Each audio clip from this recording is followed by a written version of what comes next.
കൊല്ലം കരുനാഗപ്പള്ളിയിൽ ഹോട്ടലിൽ യുവാവിന്റെ ആക്രമണം. ഹോട്ടലിന്റെ ചില്ലുകൾ അടിച്ചു തകർന്നു. കന്നേറ്റിയിൽ പ്രവർത്തിക്കുന്ന മന്തി മനസ്സിൽ എന്ന ഹോട്ടലിലാണ്. ദിവിഷ, ഇന്നലെ രാത്രി വൈകിയാണ് സംഭവം ഉണ്ടാകുന്നത്. ഈ ഹോട്ടലിലേക്ക് ഒരു യുവാവ് കടന്നു വരുന്നു. അതിനുശേഷം നേരെ വന്ന ആ വാതിലിന്റെ ചില്ല് തകർക്കുകയാണ്. അതിനുശേഷം ആ വാതിലിന്റെ ചില്ല് ഘടിപ്പിച്ച ആ തടി ചവിട്ടി പൊളിക്കാൻ ശ്രമിക്കുന്നു. പിന്നെ അവിടെ ഉണ്ടായിരുന്ന ആൾക്കാരോടൊക്കെ തന്നെ തട്ടിക്കയറുകയും അവരെ ആക്രമിക്കാൻ ശ്രമിക്കുകയും ചെയ്തു. അങ്ങനെയൊക്കെയുള്ള സംഭവമാണ് ഉണ്ടായത്.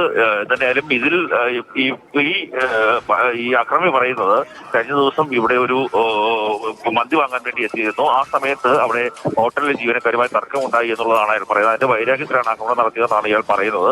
അപ്പം ഇയാൾ മദ്യലഹരിയിലായിരുന്നു, കടുത്ത മദ്യലഹരിയിലായിരുന്നു. അങ്ങനെയാണ് ആക്രമണം ഉണ്ടായത്. പോലീസ് എത്തിയാണ് ഇയാളെ പിടികൂടിയത്. കരുനാഗപ്പള്ളി ആശുപത്രിയിലെത്തിച്ച് വൈദ്യ പരിശോധനയ്ക്ക് വിധേയരാക്കിയപ്പോഴും ഇയാൾ അമിതമായി മദ്യപിച്ചിരുന്നു എന്ന് മനസ്സിലാക്കാൻ സാധിച്ചു. എന്തായാലും ഇയാൾ പോലീസ് കസ്റ്റഡിയിലാണ്.